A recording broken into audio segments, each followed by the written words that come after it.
नमस्कार मंडळी. आज 1 डिसेंबर. खूप दिवसांपासून आपण जाहिरात पाहतोय. डिसेंबर येतोय आणि काय वेगवेगळे खाद्यपदार्थ आपल्याला त्यात दिसतात.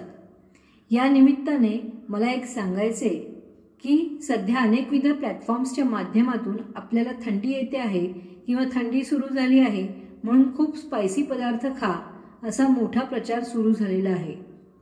पण खरंच थंडी तेवढी सुरू झाली आहे का? किंवा थंडी सुरू झाली म्हणून तेवढं स्पायसी आपण खायला हवंय का? या गोष्टींचा विचार आपण करायला हवा.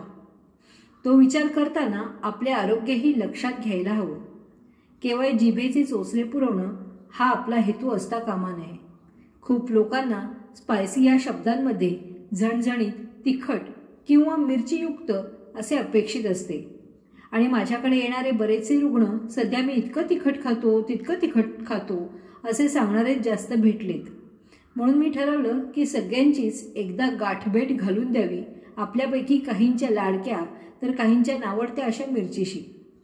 तर अशी ही जगन्मान्य मिरची सगळ्यात जास्त प्रमाणात सेवन करणारा आणि ती पिकवणारा देश म्हणजे भारत देश. पण गमतीची गोष्ट ही की अशी ही मिरची फॉरेनर आहे, म्हणजेच परकीय आहे. मिरचीची उत्पत्ती नक्की कुठे झाली याबद्दल फारशी माहिती मिळत नाही, परंतु इतिहासकारांनी सांगितल्याप्रमाणे या मिरचीची उत्पत्ती ही कॅनेरियन द्वीपामध्ये मोठ्या प्रमाणात होत असे. तेथील महिलांनी याची लागवड मोठ्या प्रमाणात केल्याचीही माहिती आपल्याला मिळते. या महिला कालांतराने अँटोनिया आणि टेक्सास येथे स्थलांतरित झाल्या. त्यानंतर 1860 अँटोनियाच्या राणीकडून मोठ्या प्रमाणात या मिरचीचं कौतुक केलं गेलं. ती चीनमध्ये सुद्धा 16व्या शतकाच्या शेवटी पोहोचली. पोर्तुगाली आणि डच नागरिकांनी अमेरिकेहून ही मिरची दक्षिण पूर्व आशियातील आपल्या समुद्री व्यापाराच्या दरम्यान येथे आणली. असं म्हणतात की या मिरचीचा पहिल्यांदा उपयोग जवळपास 7000 वर्षांपूर्वी केला गेला होता, तो सुद्धा मेक्सिकोमध्ये. मेक्सिकन लोक आपल्या रोजच्या जेवणामध्ये या मिरचीचा वापर 7000 वर्षांपूर्वीपासूनच करत होते असे संदर्भ बघायला मिळतात.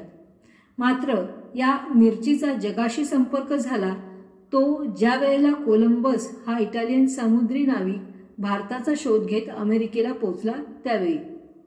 अशा प्रकारे आज जिने पूर्ण जग व्यापलं आहे अशा मिरचीचं जन्मस्थान हे दक्षिण अमेरिका आहे. जरी तिचा जन्म दक्षिण अमेरिकेत झाला असला तरी आज मोठ्या प्रमाणात ती जगभरात विविध ठिकाणी पिकवली जाते असे सांगितले जाते. सांगितले तुम्हाला तर आश्चर्य वाटेल, पण डोबळी मिरची किंवा शिमला मिरची म्हणून आपण जिला ओळखतो ती मिरची मात्र पेरू या देशात जगात सगळ्यात जास्त पिकवली जाते. असंही म्हटलं जातं की पोर्तुगाली असा जो व्यापारी दर्यावरती वास्को द गामा भारतात काळी मिरी घ्यायला जेव्हा आला होता त्यावेळेला त्याने दक्षिण भारतात हिरव्या मिरच्या मोठ्या प्रमाणात व्यापाराच्या माध्यमातून आणल्या आणि म्हणूनच कर्नाटकमध्ये मिरच्यांचे सर्वात जास्त प्रमाणात उत्पादन होताना दिसते. हे उत्पादन देशातील मिरच्यांच्या 18.75% इतकं जास्त आहे. त्याखालोखाल मिरच्यांचे उत्पादन मध्य प्रदेशात सर्वात जास्त घेतलं जातं, ते आहे 18.62%. तर अशा या मिरचीचं लॅटिन नाव आहे कॅप्सिकम ॲन्नम. या मिरचीचे अनेक प्रकार तिच्या तीक्ष्णतेवरून, तिच्या रंगावरून आणि तिच्या तिखटपणावरून होत असतात. त्यांची तोंड ओळख आपण करून घेऊया. सुरुवात करताना पहिली मिरची म्हणजे काश्मीरी मिरची, माझी अत्यंत आवडती मिरची. कारण ही भाजीला मस्त सुंदर लाल रंग आणते, पण तिचा तीक्ष्णपणा किंवा तिखटपणा सगळ्यात कमी असतो. दुसरी मिरची म्हणजे ज्वाला मिरची. आता नावच असं आहे तर आणखीन काय सांगायचं, ही तशी जहालच असते.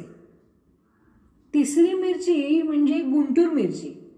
ही आंध्र प्रदेशातील गुंटूर येथे मोठ्या प्रमाणात बघायला मिळते. चौथी मिरची म्हणजे संकेश्वरी मिरची. अत्यंत तीक्ष्ण किंवा तिखट अशी ही मिरची आहे. हिचा वापर साधारणतः मांसाहारामध्ये मोठ्या प्रमाणात होतो. पाचवी म्हणजे बेडगी मिरची. ही मिरची कर्नाटकची लेक आहे आणि हिचा तिखटपणा हा मध्यम प्रमाणाचा आहे. हिचा वापरही मोठ्या प्रमाणात मांसाहारातच होताना बघतो आपण. पुढची 6वी मिरची म्हणजे रामनाथ मुंडू मिरची.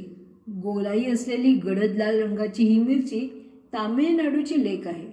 बहुतेक करून सांबार, चटणी, कढी आणि वेगवेगळ्या भाज्यांसाठी तिचा मोठ्या प्रमाणात वापर करतात.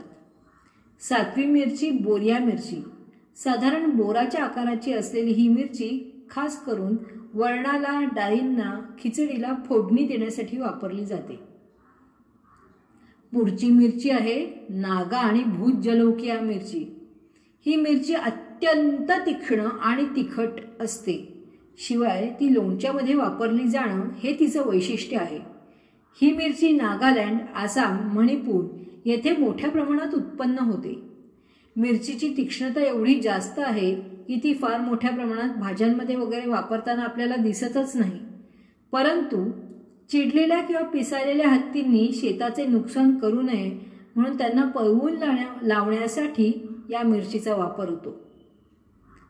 आता आपण इथेच थांबूया, कारण मिरच्या म्हटल्या की मध्ये मध्ये थोडंसं थांबणंही आवश्यकच आहे आणि त्यांचे प्रकारही बरेच आहेत. शिवाय त्यांचे गुण काय आहेत, त्याचा आपल्याला सगळ्यांना फायदा होतो की तोटा होतो, या सगळ्या गोष्टींचाही सखोल विचार करायला हवा. म्हणून उरलेल्या मिरच्यांचे प्रकार, गुण, त्यापासून होणारे अपाय, त्यासाठी करावे लागणारे उपाय हे आपण पुढच्या व्हिडिओमध्ये बघूया.